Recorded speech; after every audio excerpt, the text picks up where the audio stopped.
Another parameter is process has to be obviously economic. Cost of goods should be lower than the selling price. I have to say though that in special cases it can be that compounds are put on the market where companies realize that there is no real direct profit.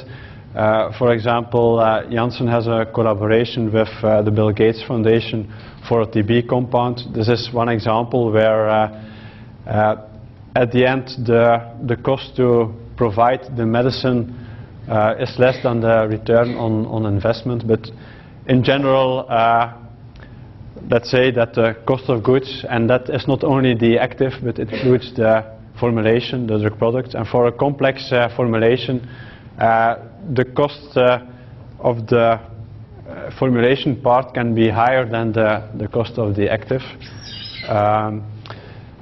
And also there is a cost to packaging. So in general the cost of goods should be lower than the selling price. I think that's obvious.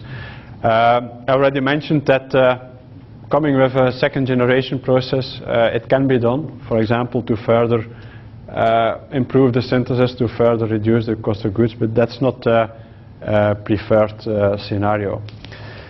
And I just mentioned here acetonitrile, just to give you an idea that I think it was about 2-3 years ago that all of a sudden the availability of acetonitrile, which is used sometimes as a solvent in specific reactions, was really going up, and we had a few compounds in the pipeline where the cost of goods of the API were doubling just because of the price of acetonitrile at that time was significantly changing.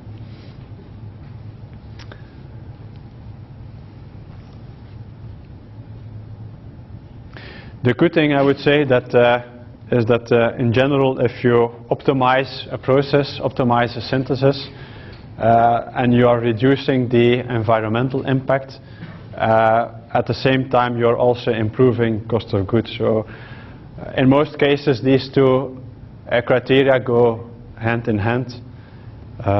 That's what we have seen with most